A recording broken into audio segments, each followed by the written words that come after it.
Hello everyone, I am Tushita, your biology educator, and welcome to our channel Nursing Gurukul. I hope you all are doing great.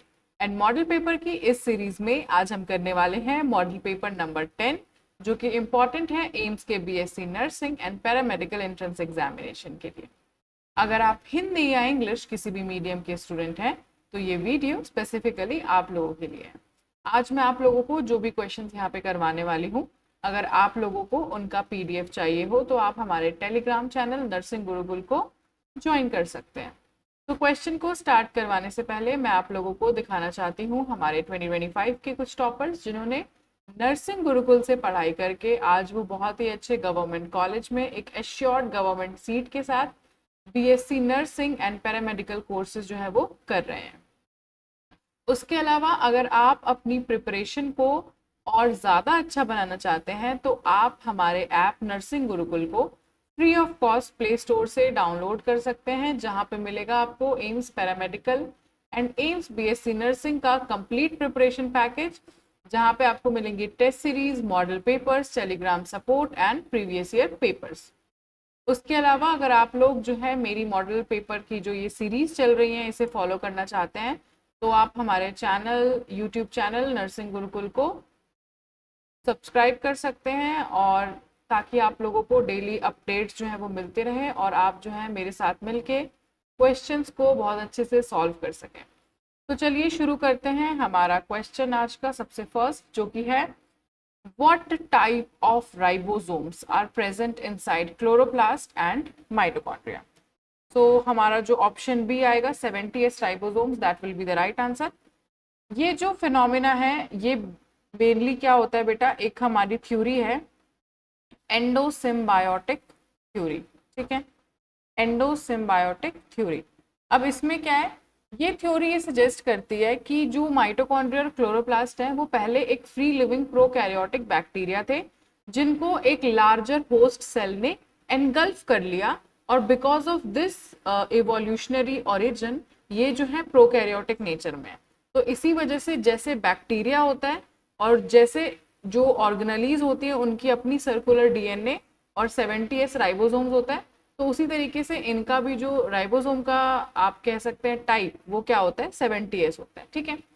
उसके अलावा बेटा आप लोगों को पता है, अगर आप लोग मेरी मॉडल टेस्ट पेपर की जो ये सीरीज चल रही है इनको अगर आप फॉलो करें तो आप लोगों को पता है कि मैं जो राइट आंसर होता है वो भी बताती हूँ और जो ऑप्शंस गलत हैं उनको भी बताती हूँ, क्योंकि कई बार क्या होता है कि ये जो क्वेश्चन है मैंने आपको एक्सप्लेन कर दिया, ठीक है, ये आपके पेपर में सपोज आ जाए, ठीक है, आ सकता है, कोई दिक्कत नहीं है, रिपीटेशन होती है हमारे मॉडल पेपर के अंदर, बट मोस्टली ये भी हो जाता है कि जो ऑप्शंस इसमें दिए हुए हैं क्वेश्चन कई बार ऑप्शंस जो रॉन्ग है उनमें से उठ के आ जाता है।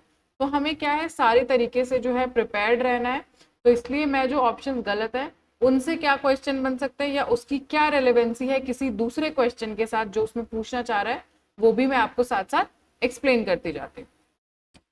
तो अगर मैं बात करूँ 80s राइबोसोम्स की बेटा, तो ये जो राइबोसोम्स होते हैं ये पाए जाते हैं साइटोप्लाज्म ऑफ यूकैरियोटिक सेल्स, ठीक है, साइटोप्लाज्म ऑफ यूकैरियोटिक सेल्स में पाए जाते हैं। ये जो होते हैं लार्जर होते हैं और कॉम्प्लेक्स होते हैं देन राइबोसोम्स, जो कि ऑर्गेनेलीज के अंदर पाई जाती है। 60s राइबोसोम जो बेटा ये एक कंप्लीट राइबोसोम नहीं है, बल्कि ये एक लार्जर सब यूनिट का जो हम कह सकते हैं 80s राइबोसोम का उसका ये लार्जर सब यूनिट है। 40s राइबोसोम की बात करूं तो ये हमारे 80s राइबोसोम की स्मॉलर यूनिट है, ठीक है। नेक्स्ट हम बात करेंगे क्वेश्चन नंबर सेकंड की, which part of the brain contains the respiratory control centre. तो हमारा जो ऑप्शन है option number C medulla oblongata, that will be the right answer. जो मेड्यूला ऑब्लोंगेटा होता है बेटा वो कहाँ लोकेटेड होता है, वो लोकेटेड होता है इन द ब्रेन स्टेम, और ये क्या होता है ऑटो पायलट होता है फॉर द ब्रीदिंग। ये क्या कंटेन करता है respiratory rhythm centre, rhythmicity centre को ये कंटेन करता है, जो क्या करती है, जो कि इस केमिस्ट्री को सेंस करती है कि जो लेवल ऑफ CO2 है और जो लेवल ऑफ pH है ब्लड के अंदर उस चीज को ये मॉनिटर करती है। अगर जो CO2 का लेवल है वो राइज करता है तो मेड्यूला क्या करती है उसको सिग्नल सेंड करती है डायफ्राम को और इंटरकॉस्टल हमारे मसल्स को कि वो ब्रीदिंग रेट को इंक्रीज कर दे। और उसके अलावा इनवॉलेंट्री जो हमारा कंट्रोल होता है, जैसे कि कंटिन्यूसली हमारी ब्रीदिंग चल रही है, जब हम सो रहे हैं या फिर जब हम अनकॉन्शियस है उस चीज को भी क्या है ये कंट्रोल करता है। उसके अलावा बेटा जो पॉन्स होता है, पॉन्स का इससे क्या लिंकेज होता है, ये भी another part of brain stem होता है जो कि क्या करता है, ब्रीदिंग को हेल्प करता है स्मूथ आउट करने में, ब्रीदिंग जो हमारा पैटर्न है।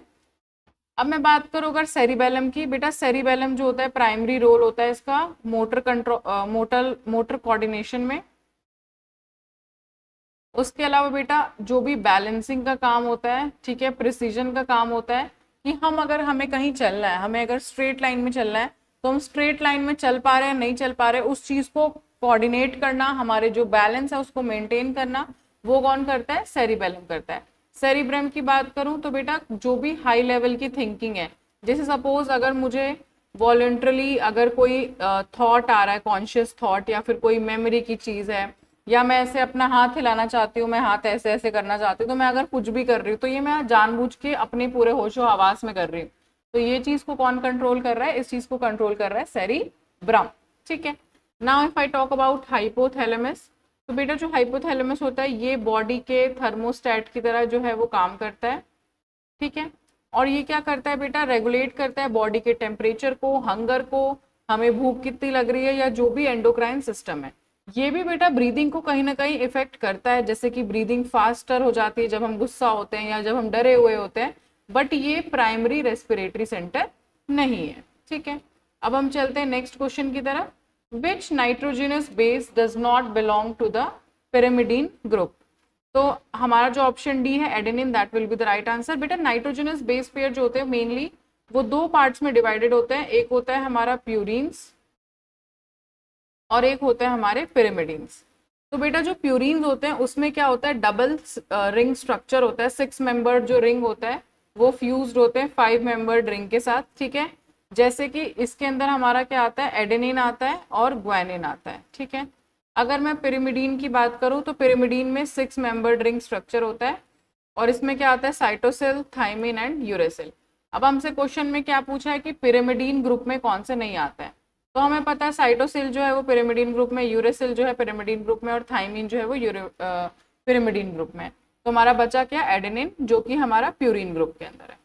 नेक्स्ट हमारा क्वेश्चन आता है the presence of a water vascular system is a feature of which phylum. ठीक है, तो हमारा जो ऑप्शन है echinodermata, option C, that will be the right answer. होता क्या है बेटा, जो वाटर वेस्कुलर सिस्टम है जिसे हम लोग एम्बुलेक्रल सिस्टम, ठीक है, ये बोलते हैं, एक यूनिक हाइड्रोलिक सिस्टम होता है,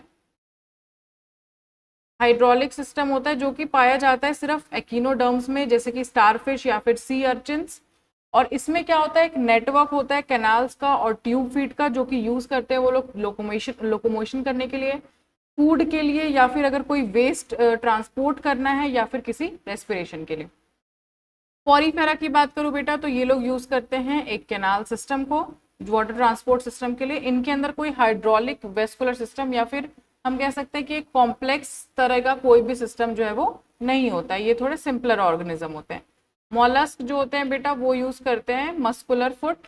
ठीक है, मॉलस्क जो होते हैं वो हमारे यूज करते हैं मस्कुलर फुट को, और मस्कुलर फुट को यूज करने के लिए ये उसको कहाँ यूज करते हैं, फॉर मूवमेंट, एंड बेटा मेंटल कैविटी को यूज करते हैं फॉर रेस्पिरेशन। ठीक है, उसके अलावा अर्थ्रोपोडा की बात करूं बेटा, अर्थ्रोपोडा में क्या होता है, ओपन सर्कुलेटरी सिस्टम होता है और उसमें क्या होता है, हीमोसील।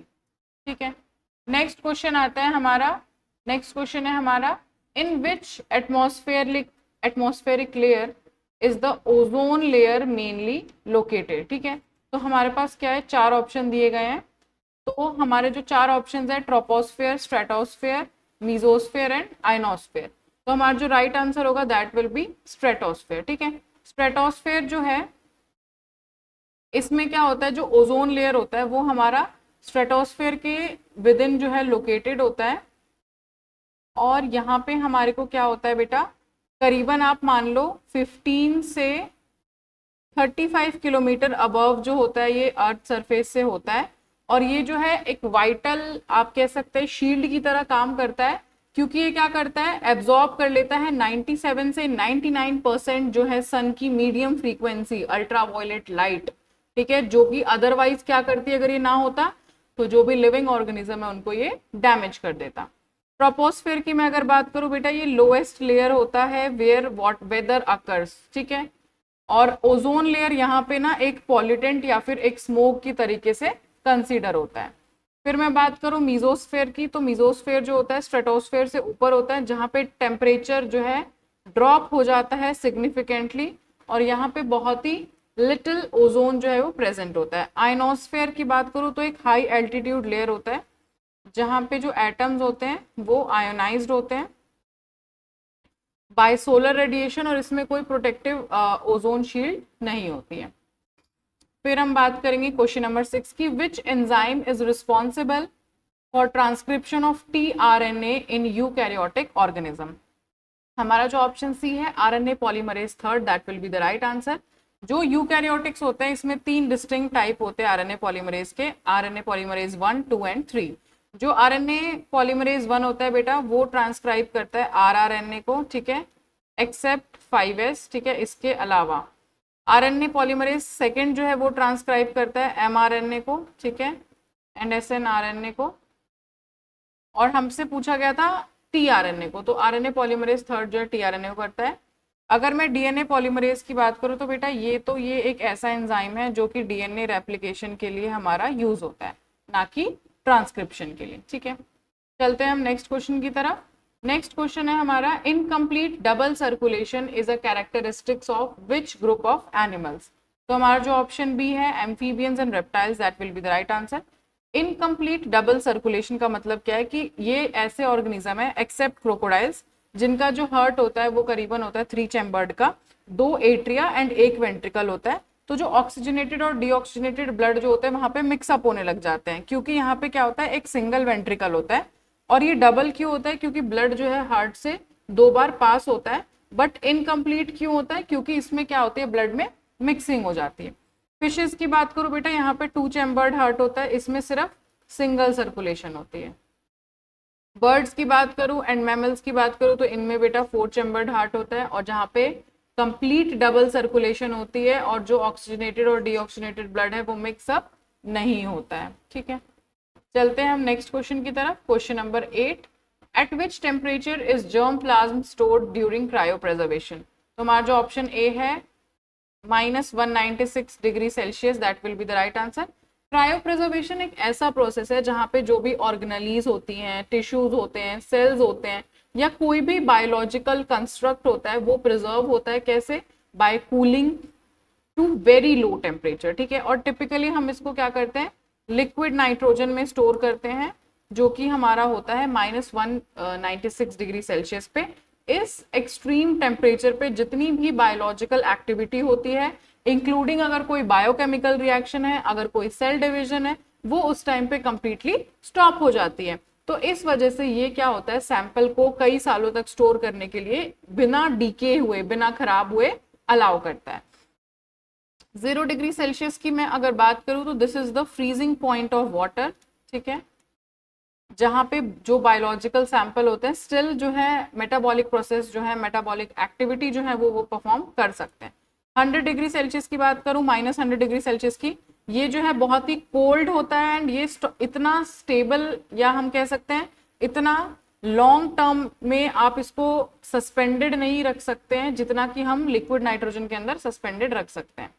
-273 डिग्री सेल्सियस जो होता है एब्सोलूट जीरो होता है, ठीक है, जो कि थ्योरेटिकली लोएस्ट पॉसिबल टेम्परेचर है जहां पे जितने भी मॉलिक्यूलर मोशन है वो स्टॉप हो जाते हैं, बट हम इसे प्रैक्टिकल क्रायोप्रिजर्वेशन में यूज नहीं करते हैं।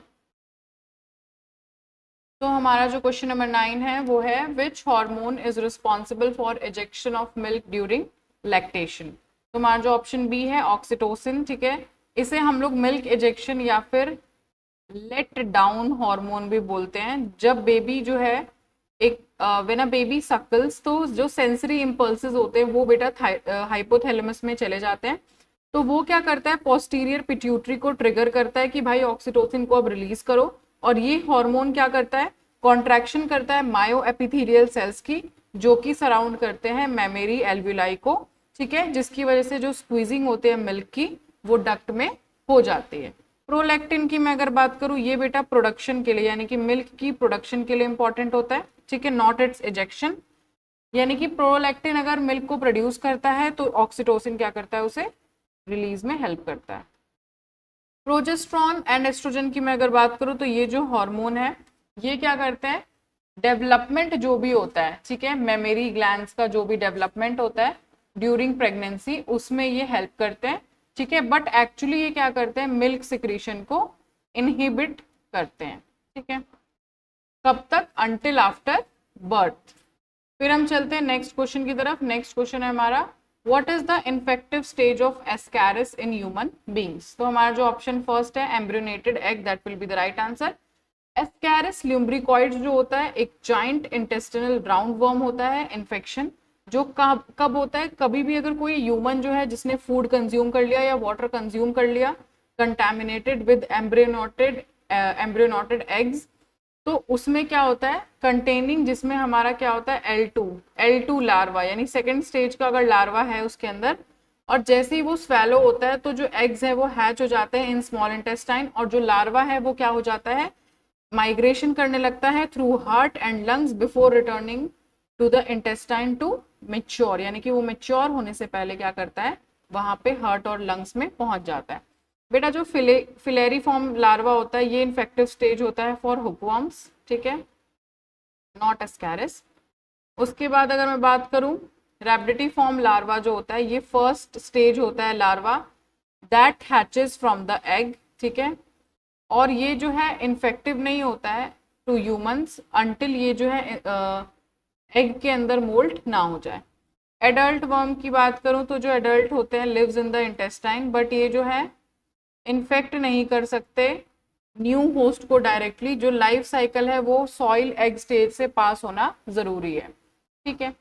आप लोग बेटा अगर मेरे साथ मॉडल पेपर को सॉल्व कर रहे हैं तो आप लोगों को पता होगा कि मैं जो है 2 क्वेश्चंस आपको होमवर्क क्वेश्चन देती हूँ, जो कि आपको इस यूट्यूब की जो भी वीडियो है उसके नीचे कमेंट सेक्शन में मुझे बताना होता है, ताकि बेटा मुझे ये पता चल सके कि आप कितनी सिंसियरिटी से जो क्वेश्चंस हैं उन्हें अटेम्प्ट कर रहे हैं, या फिर कितने अच्छे से आप अपने जो भी प्रिपरेशन है उसे कर रहे हैं। तो मैं सबके कमेंट्स देखती हूँ कि किस किस बच्चे ने कमेंट किया, तो मुझे बहुत अच्छा लगता है कि आप लोग जो है बहुत अच्छे से प्रिपरेशन को कर रहे हैं। तो हमारा ये जो है फर्स्ट होमवर्क क्वेश्चन है, question number 11, RNA interference in plants is mainly applied to develop resistance against which organism. ये आपको बताना है। एंड आई नो आप लोगों की रिविजन बहुत अच्छी चल रही है, क्योंकि आप लोग कमेंट करते हैं तो उससे मुझे अंदाजा लग जाता है। बहुत सारे बच्चों के 28 मार्क्स आते हैं आउट ऑफ 30, बहुत सारे बच्चों के 30 आउट ऑफ 30 भी आ रहे हैं। तो दैट गिव्स मी मोटिवेशन कि आप लोग जो है बहुत अच्छे से पढ़ रहे हैं और मैं भी इस सीरीज को बहुत अच्छे से कंटिन्यू रखूं, ठीक है। तो इसलिए आप लोग जो है ये जो क्वेश्चन नंबर 11 है इसे कमेंट सेक्शन में कमेंट करके बताएंगे कि इसका राइट आंसर क्या है। चलिए चलते हैं नेक्स्ट क्वेश्चन की तरफ, क्वेश्चन नंबर 12।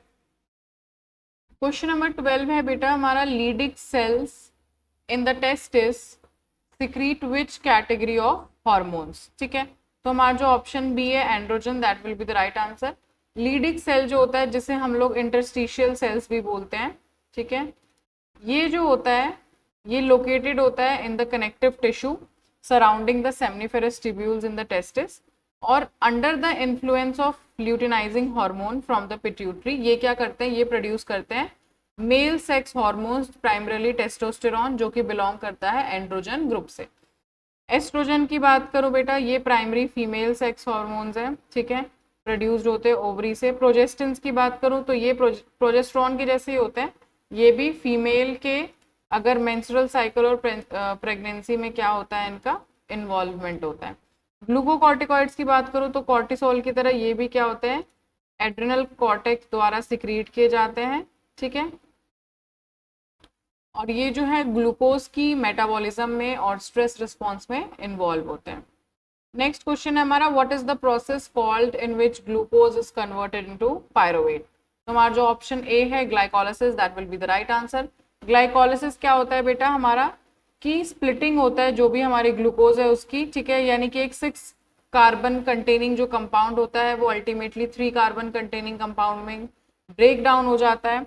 यहाँ पे क्या होता है, सेल्यूलर रेस्पिरेशन का ये फर्स्ट स्टेप होता है जो कि कहाँ पे अक्कर होता है, ये होता है साइटोप्लाज्म के अंदर ऑफ ऑल लिविंग बींग्स। एक 10 स्टेप्स का ये हमारा एंजाइमेटिक प्रोसेस होता है। 6 कार्बन वाला जो बेटा ग्लूकोज होता है वो ब्रेक डाउन हो जाता है किसमें, 2 पायरुविक एसिड में कन्वर्ट हो जाता है, जो कि हमारे 3 कार्बन वाला हमारा एक कंपाउंड है। इसको ऑक्सीजन की जरूरत नहीं होती, तो ये एरोबिक और एनारोबिक दोनों हमारे रेस्पिरेशन के लिए कॉमन स्टेप होता है। क्रेब्स साइकिल की बात करूं तो बेटा आफ्टर ग्लाइकोलिसिस जो होता है ये माइटोकॉन्ड्रिया के अंदर होता है, जिसमें जो पायरुवेट है वो फर्दर ऑक्सीडाइज हो जाता है CO2 में। ग्लूकोनियोजेनेसिस जो होता है बेटा रिवर्स प्रोसेस होता है, यानी कि ग्लूकोज का सिंथेसिस होगा ये फ्रॉम नॉन कार्बोहाइड्रेट, जैसे सपोज अमीनो एसिड से या किसी भी ग्लिसरॉल से इसका प्रोडक्शन होगा। ग्लाइकोजिनोलाइसिस, ठीक है, इसका मतलब क्या होता है कि जो ग्लाइकोजन होता है उसका ब्रेक डाउन होना इनटू ग्लूकोज। यूजुअली ये हैपन होता है लिवर में, जब ब्लड शुगर लेवल जो है वो कम होता है, ठीक है। फिर हम बात करते हैं which hormone which organelle is mainly involve in the synthesis of lipids and steroid hormones, ठीक है। तो हमारा जो ऑप्शन बी है smooth endoplasmic reticulum, that will be the right answer. जो स्मूथ एंडोप्लाज्मिक रेटिकुलम होता है आपको पता है ये क्या करता है बेटा, लैक करता है राइबोसोम्स को, ठीक है, राइबोसोम्स को अपनी सरफेस पे लैक करता है। और बेटा जब ये राइबोसोम्स को लैक करेगा, ठीक है, इसी वजह से क्या होता है इसका सरफेस जो होता है वो करीबन स्मूथ होता है एज कंपेयर टू हमारे रफ एंडोप्लाज्मिक रेटिकुलम। जो रफ एंडोप्लाज्मिक रेटिकुलम होता है बेटा उसको हम रफ बोलते इसलिए क्योंकि जो उसकी सरफेस होती है उसकी सरफेस पे जो है प्रोटीन प्रेजेंट होती है, और प्रोटीन प्रेजेंट होने की वजह से वो क्या है रफ टाइप अपीयरेंस देती है। जबकि अगर मैं स्मूथ एंडोप्लाज्मिक रेटिकुलम की बात करूं तो वो क्या होती है हमारी स्मूथ अपीयरेंस देती है। इसका मेनली काम क्या होता है, लिपिड की सिंथेसिस करना इसका काम होता है। उसके अलावा बेटा स्टेरॉइड की सिंथेसिस करना इसका काम होता है। उसके अलावा बेटा डिटॉक्सिफिकेशन करना, ठीक है, जो भी ड्रग्स की डिटॉक्सिफिकेशन है और जो पॉइजन है लिवर सेल्स में उसको डिटॉक्सिफाई करना। RER की बात करो बेटा तो ये प्रोटीन सिंथेसिस में इसका मेन इन्वॉल्वमेंट रहता है। गोल्जी एपरेटस की बात करो तो इसे हम लोग post office of the cell भी बोलते हैं, क्योंकि ये पैकेजिंग करने में, ठीक है, शिपिंग करने में प्रोटीन्स की लिपिड्स की हेल्प करता है। ये सिंथेसाइज नहीं करता है उनको फ्रॉम स्क्रैच। माइटोकॉन्ड्रिया आपको पता ही है power house of the cell होता है, ठीक है, ये क्या करता है प्रोडक्शन करता है एडिनोसिन ट्राइफॉस्फेट की, which is known as energy currency of the cell. Now we have next question, question number 15 की जो बैक्यूलो वायरस है used in biological control belong to which group. तो ये जो है बेटा न्यूक्लियो पॉलीहेड्रोवायरस, ठीक है, जो ऑप्शन ए है ये हमारा राइट आंसर आएगा। बैक्यूलो वायरस जो होता है ये एक ऐसा पैथोजन होता है जो कि बेटा अफेक्ट करता है, जो कि अटैक करता है इंसेक्ट को एंड जितने भी अदर आर्थ्रोपोड्स हैं उन्हें। मेजॉरिटी जो इसकी होती है वो यूज होती है as a bio control agent, ठीक है, और ये जो होती है जीनस होता है इनका न्यूक्लियो पॉलीहेड्रोवायरस, ठीक है। एक्सीलेंट होते हैं ये फॉर IPM यानी कि इंटीग्रेटेड पेस्ट मैनेजमेंट, क्योंकि ये जो होते हैं स्पीशीज स्पेसिफिक होते हैं और इनका कोई प्लांट के ऊपर नेगेटिव इम्पैक्ट नहीं होता है और ना ही मैमल्स पे होता है या फिर किसी इवन नॉन टारगेट इंसेक्ट के ऊपर। ये जो होता है स्टिक करते हैं एक स्पेसिफिसिटी के ऊपर। एग्रोबैक्टीरियम की बात करूं बेटा ये तो हमारे को पता है जेनेटिक इंजीनियरिंग में जो है ये यूज होता है और डिलीवर करता है ये DNA को इनटू प्लांट सेल्स। ट्राइकोडर्मा की अगर बात करूं तो ये फ्री लिविंग फंगस है जो कि हमारे कॉमनली यूज होता है as bio control agent. Nostoc की मैं अगर बात करूं तो ये एक साइनोबैक्टीरियम है जो कि फिक्स करता है एटमॉस्फेरिक नाइट्रोजन को। चलते हैं हम नेक्स्ट क्वेश्चन की तरफ। हमारा नेक्स्ट क्वेश्चन है कि during which month of pregnancy are foetal movements first felt and hair begins to develop, यानी कि गर्भावस्था के किस महीने में जो भ्रूण की पहली हलचल या बाल जो होते हैं हेयर होते हैं जो सर के ऊपर वो हमारे विकसित होने लगते हैं। तो हमारा जो ऑप्शन सी है 5th month, that will be the right answer. जो ह्यूमन एम्ब्रियोनिक डेवलपमेंट होता है उसमें एक स्पेसिफिक टाइमलाइन होता है कि इस महीने में ये होगा, इस महीने में ये होगा। तो जो 5th मंथ होता है 5th मंथ के अंदर क्या होता है बेटा, जिसको हम लोग क्विकलिंग भी बोलते हैं, फर्स्ट मूवमेंट होती है फीटस की जो कि मदर जो है ऑब्जर्व करती है, या और जो भी नोटिसेबल हमारा अपीयरेंस होता है हेयर का सर के ऊपर वो भी वहां पे देखा जाता है। By the end of 6 month जो बॉडी है उस वो पूरी बॉडी पे फाइन फाइन हेयर जो है वो आने लगते हैं, आईलैशेस जो होती हैं वो फॉर्म होने लगती हैं और जो आईलिड्स होती हैं वो सेपरेट हो जाती है। 3 मंथ्स की मैं अगर बात करूं तो by the end of 12 weeks जो भी हमारे ऑर्गन सिस्टम होते हैं जैसे कि लिम्स या एक्सटर्नल जेनिटेलिया ये जो होते हैं वेल फॉर्म होने लगते हैं, ठीक है। उसके बाद में अगर बात करो 6 मंथ की, तो फीटस जो है फाइन बॉडी हेयर में डेवलप हो जाता है, ठीक है, जिसको हम लोग बोलते हैं लानुगो, और आईज के फीचर्स होते हैं। बट जो फर्स्ट मूवमेंट और हेयर जो होती है, हेड के हेयर, वो कैरेक्टरिस्टिक होता है 5th मंथ का, क्योंकि शुरुआत उसी में होती है, जो कैरेक्टराइजेशन होता है वो उसी मंथ में देखा जाता है। नेक्स्ट हमारा क्वेश्चन आता है, what is the genotypic ratio in F2 generation of a monohybrid cross, ठीक है। तो मेंडेलियन मोनोहाइब्रिड क्रॉस में क्या होता है बेटा, एक तो टॉल और जो ड्वार्फ प्लांट होता है वो आपस में क्रॉस किए जाते हैं। तो जो F1 जनरेशन होता है उसमें क्या होता है, सारे प्लांट जो है वो टॉल होते हैं। तो जब हम F1 जनरेशन को सेल्फ पॉलिनेट कराते हैं, तो हमारा जो F2 जनरेशन आता है उसमें क्या होता है बेटा, हमारे एक होमोजाइगस टॉल होता है, एक हमारा हेट्रोजाइगस टॉल होता है, और एक हमारा होमोजाइगस ड्वार्फ होता है। तो हमारा 1:2:1 की जो है हमारी रेशियो आती है। 3:1 की बात करो बेटा, 3:1 जो होता है वो हमारी फिनोटिपिक रेशियो होती है, ठीक है। फिनोटिपिक यानी कि जो भी प्लांट जो है वो कैसा दिख रहा है, यानी कि अल्टीमेटली ये 1:2 है भले से, लेकिन यहाँ पे बेटा जो तीनों प्लांट है वो दिख तो टॉल ही रहे हैं ना, अगर दिखने की बात करो फिनोटिपिक रेशियो की, तो हमारा फिनोटिपिक रेशियो होता है 3:1। 9:3:1 होता है बेटा डाई हाइब्रिड का फिनोटिपिक रेशियो। 1:1:1:1 होता है हमारा डाई हाइब्रिड का टेस्ट क्रॉस, ठीक है बेटा।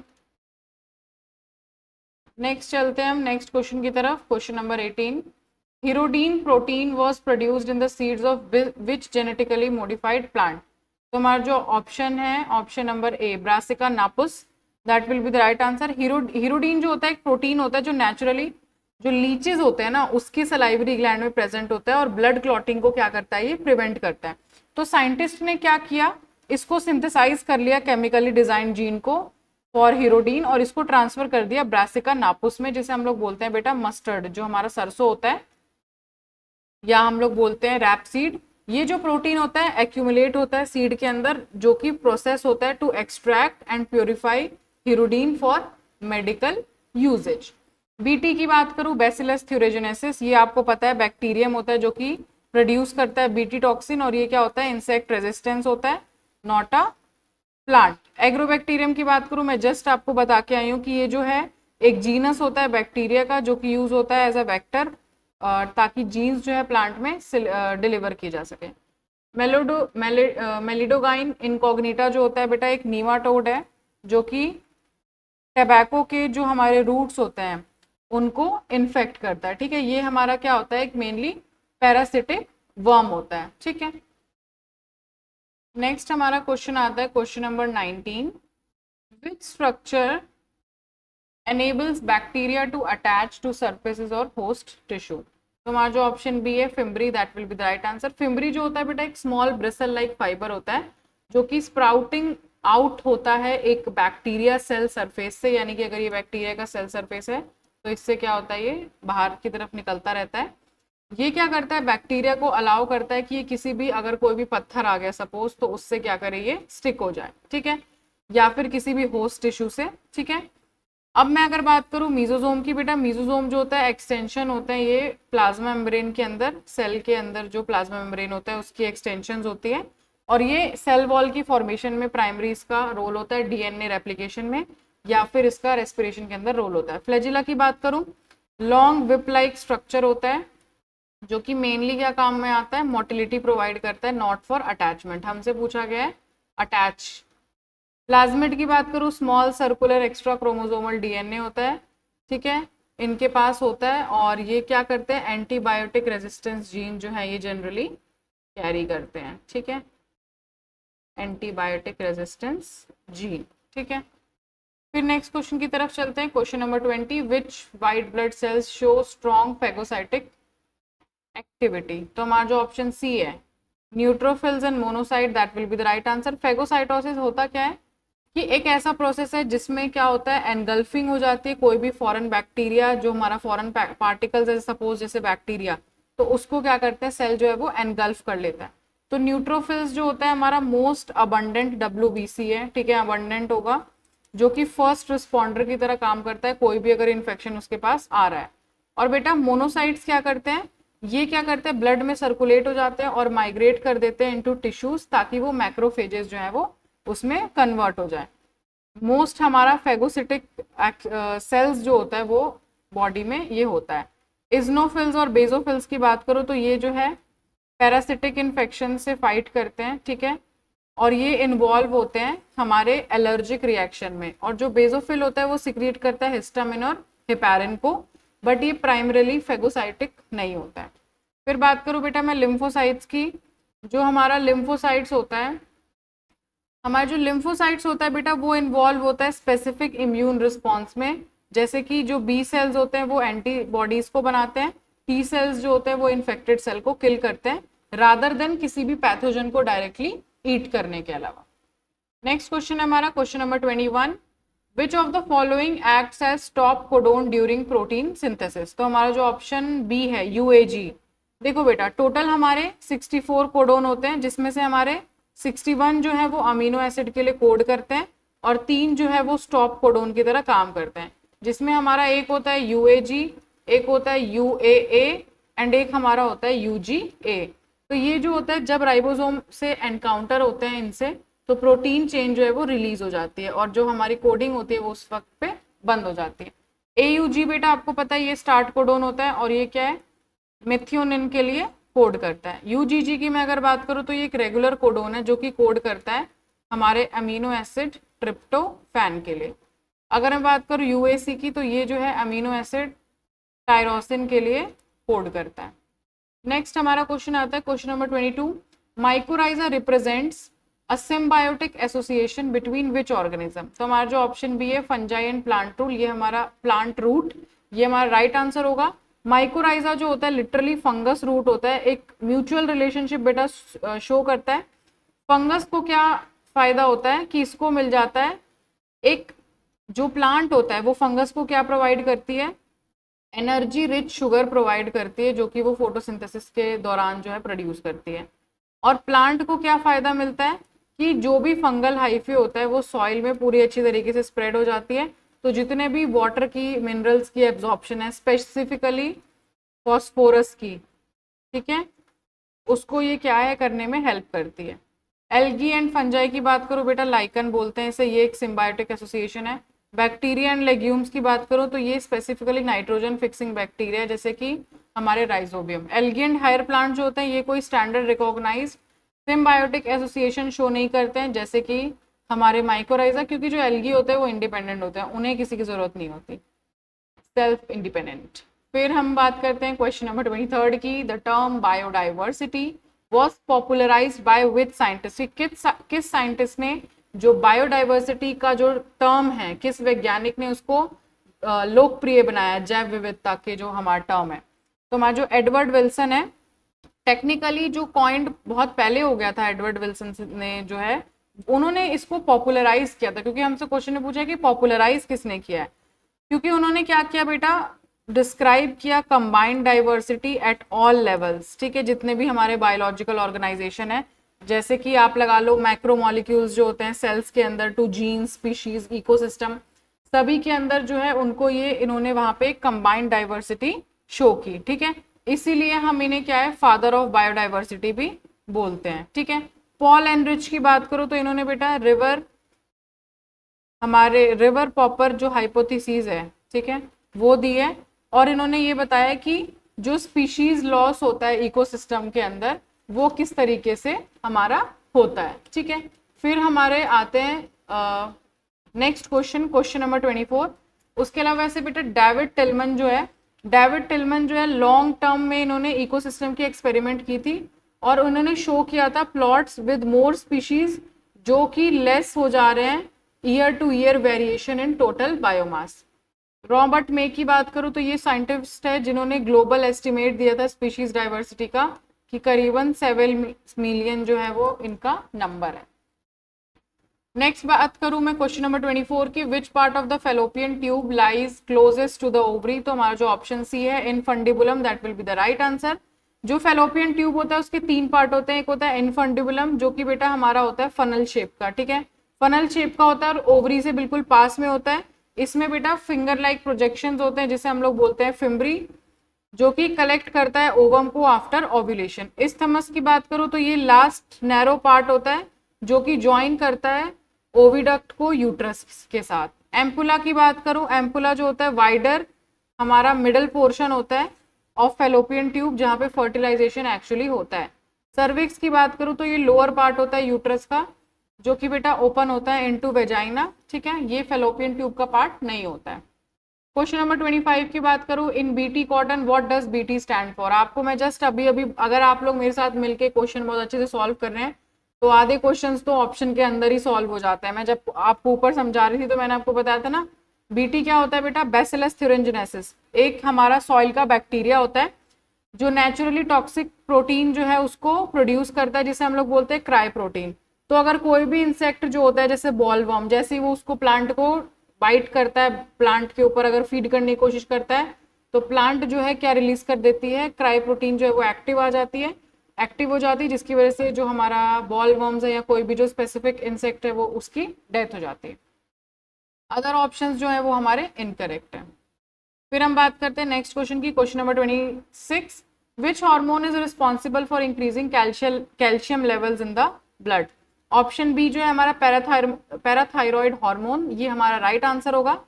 पैराथायरॉइड हार्मोन जो होता है ना हमारा, ये एक हाइपर कैल्सियमिक हार्मोन होता है जो कि ब्लड में Ca2 पॉजिटिव यानी कैल्शियम के लेवल को इंक्रीज कर देता है, ठीक है। ये क्या करता है, रीनल ट्यूब्यूल में जो हमारी कैल्शियम है उसको रीएब्जॉर्प्शन को इंक्रीज करता है, जो भी डाइजेस्टेड फूड है गट के अंदर उसको इंक्रीज करता है, उसमें कैल्शियम के आयंस की जो एब्जॉर्प्शन है उसको इंक्रीज करता है, बोन के अंदर जो भी स्टिमुलेट करता है रीएब्जॉर्प्शन ऑफ बोन जो भी हमारा है। उसके अलावा अगर मैं बात करूं कैल्सिटोनिन की, तो ये जो होता है एंटागोनिस्टिक होता है पीटीएच से, यानी कि पीटीएच क्या करता है, ब्लड कैल्शियम लेवल को इंक्रीज करता है, और जो हमारा कैल्सिटोनिन है वो क्या करता है, ब्लड कैल्शियम लेवल को डिक्रीज करता है बाय प्रमोटिंग कैल्शियम स्टोरेज इन बोन्स। उसके बाद में अगर बात करूं हमारे एल्डोस्टेरॉन की, तो बेटा एल्डोस्टेरॉन जो होता है वो हमारा होता है एक मिनरल कॉर्टिकॉइड जो कि रेगुलेट करता है हमारे सोडियम और पोटेशियम के लेवल को। कॉर्टिसोल की बात करूं तो ये ग्लूकोकॉर्टिकॉइड है जो कि इन्वॉल्व होता है ग्लूकोज की मेटाबॉलिज्म में एंड इन्वॉल्व होता है ये हमारे स्ट्रेस रिस्पॉन्स में। नेक्स्ट आता है हमारा question number 27, which of the following pairs is an example of homologous organs. पहली बात तो आपको ये बस पता होना चाहिए कि होमोलोगस ऑर्गन्स होता क्या है। होमोलोगस ऑर्गन क्या होता है कि जिनका एनाटॉमिकल स्ट्रक्चर यानी कि अंदर का ढांचा जो है वो तो सेम है, बट जब वो ओरिजिन हुई उनकी तो सिमिलर टाइप से ओरिजिन हुई है, बट क्योंकि वो अलग अलग जो है उनके अंदर डाइवर्सिटीज आ गए, इन्वायरमेंटल कंडीशन आ गया, कुछ भी चीजें आ गई, तो वो फंक्शन जो है वो डिफरेंट परफॉर्म कर रहे हैं, ठीक है। तो अब यहाँ पे क्या होगा बेटा, जो भी ह्यूमन है वो क्या करता है, फोर लिम्स को किस लिए यूज करता है, ग्रास्प करने के लिए, अगर किसी चीज को पकड़ना है, जबकि बैट्स जो होते हैं, चमगादड़ जो होते हैं, वो उसी फोर लिम्स को उड़ने के लिए यूज करते हैं।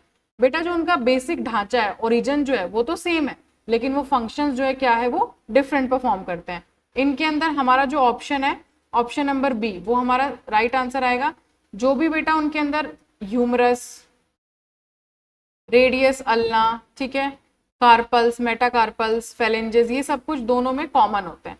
अब मैं बात करूं विंग ऑफ बर्ड की या फिर इंसेक्ट की या फिर मैं बात करूं इन तीनों की, तो बेटा इनमें क्या होता है कि इनका एनाटॉमिकल स्ट्रक्चर तो सेम नहीं होता है, बट ये फंक्शंस जो है वो सिमिलर परफॉर्म करते हैं। अब आपको पता है कि मैंने आपको बताया हुआ है कि मैं जो है 2 होमवर्क क्वेश्चन देती हूँ जो कि आपको सॉल्व करने होते हैं। एक मैंने क्वेश्चन नंबर 11 आपको ऑलरेडी दे चुका है, अब आपको एक और क्वेश्चन करना है, क्वेश्चन नंबर 28, जो कि आपका रहेगा होमवर्क क्वेश्चन, जो कि आपको यूट्यूब पे कमेंट करके मेरे को बताना है कि क्या राइट आंसर है, ठीक है। उसके अलावा अब हम चलते हैं नेक्स्ट क्वेश्चन की तरफ, क्वेश्चन नंबर 29। क्वेश्चन नंबर 29 है, kala azar disease is caused by which organism, ठीक है। तो हमारा जो ऑप्शन आएगा option number B, leishmania donovani, that will be the right answer. जो काला आजार डिजीज है, काला आजार जो होता है, जो हमारा बेटा काला आजार होता है, ये इसको हम लोग विसरल लेशमेनियासिस भी बोलते हैं, और ये जो है ट्रांसमिट होता है to humans through bite of infected female sand flies, ठीक है। फीमेल सैंड फ्लाइज जो है उससे ये क्या होता है, जो भी इन्फेक्टेड फीमेल सैंड फ्लाइज है उससे उनके बाइट करने से ये क्या होता है, ट्रांसमिट होता है। प्राइमरली ये इंटरनल ऑर्गन्स को इफेक्ट करता है, जैसे कि लिवर, ठीक है, स्प्लीन या फिर हमारा बोन मैरो। प्लाज्मोडियम वाइवेक्स की बात करूँ तो ये जो है प्रोटोजोआ कॉज करता है मलेरिया को, ठीक है, ट्रांसमिट होता है through female anopheles mosquito. Trypanosoma brucei जो होता है ये कॉज करता है अफ्रीकन स्लीपिंग सिकनेस, ठीक है, जो कि ट्रांसमिट होता है बाय सीसी फ्लाई। एंटामीबा हिस्टोलिटिका की बात करूं तो एंटामीबा हिस्टोलिटिका जो है वो कॉज करता है एमीबायोसिस। एमीबायोसिस यानी कि एमीबिक डिसेंट्री यूजुअली जो है वो कॉन्ट्रैक्ट करता है through contaminated food and water. Next question है हमारा question number 30। In C3 plants which compound acts as the primary acceptor of CO2। तो हमारा जो ऑप्शन बी है, अब आपने अगर क्वेश्चन ध्यान से पढ़ा होता पहले का ऑप्शन तो आपको ये क्वेश्चन जो है तुरंत क्लिक कर जाएगा, क्योंकि मैं आपको बता चुकी हूँ कि CO2 जो है वो क्या करता है, बाइंड करता है RUBP के साथ, और इसके अंदर एंजाइम कौन सा लगता है हमारा, रुबिस्को एंजाइम। और ये क्या करता है, जो हमारे केल्विन साइकिल होता है, केल्विन साइकिल के अंदर जो फर्स्ट स्टेप ही होता है वो बेटा कार्बोक्सिलेशन का होता है। तो वहां पे क्या होगा, CO2 जो है वो कंबाइन करता है RUBP के साथ, और इसको कैटेलाइज कौन करता है, रुबिस्को एंजाइम जो है वो कैटेलाइज करता है, और इमीडिएटली इसे ब्रेक डाउन कर देता है 3-फॉस्फोग्लिसरिक एसिड के अंदर, ठीक है। 2 मॉलिक्यूल्स होते हैं हमारे 3-फॉस्फोग्लिसरिक एसिड के। पीईपी की बात करूं बेटा, फॉस्फोइनोल पायरुवेट की, तो ये प्राइमरी CO2 एक्सेप्टर होता है C4 प्लांट के अंदर। पीजीए की बात करो तो बेटा ये हमारा फर्स्ट स्टेबल प्रोडक्ट होता है, ठीक है, not the acceptor. Oxalo acetic acid जो होता है वो हमारा फर्स्ट स्टेबल प्रोडक्ट होता है किसके अंदर, C4 साइकिल के अंदर। तो बेटा आज हमने करे हैं 30 क्वेश्चंस जो कि इंपॉर्टेंट है एम्स के BSc nursing and paramedical entrance examination के लिए। आई होप आप लोगों को मेरी एक्सप्लेनेशन और मेरी जो वीडियो है वो समझ में आई होगी। अगर आप लोगों को ये मेरी वीडियो जो है समझ आई है तो आप यहाँ पे लाइक कर सकते हैं, कमेंट कर सकते हैं। उसके अलावा मेन बात क्या है कि जो भी मैंने आपको 2 क्वेश्चन दिए आपको उनको अच्छे से कॉमेंट सेक्शन में कॉमेंट करके मेरे को बताना है, और आप चाहें तो जो आपका स्कोर है आप वो भी मुझे बता सकते हैं, ठीक है। तो अब हमने आज किया है एम्स का मॉडल पेपर नंबर 10। तो अब हम लोग अगले वीडियो में करेंगे एम्स का मॉडल पेपर नंबर 11, ठीक है। तो तब तक के लिए आप अच्छे से रिवीजन करते रहिए, ठीक है, अच्छे से मॉडल पेपर को सॉल्व करते रहिए, क्वेश्चंस की प्रैक्टिस करते रहिए, क्योंकि क्वेश्चन प्रैक्टिस करना बहुत ज़्यादा इम्पॉर्टेंट है। और हमारे चैनल को अगर अभी तक आपने सब्सक्राइब नहीं किया है तो आप जल्द से जल्द उसे सब्सक्राइब कर लीजिए, क्योंकि आपकी जो प्रिपरेशन है या फिर टॉपर की लिस्ट में आपका जो नाम आना है उसके लिए आप बस एक स्टेप दूर हैं, ठीक है। तो आप जितने अच्छे से रिवीजन करेंगे उतने अच्छे से ही आपको उसका बेनिफिट होगा। तो मिलते हैं नेक्स्ट वीडियो में जहाँ पे हम सॉल्व करेंगे एम्स का model paper number 11। Thank you so much.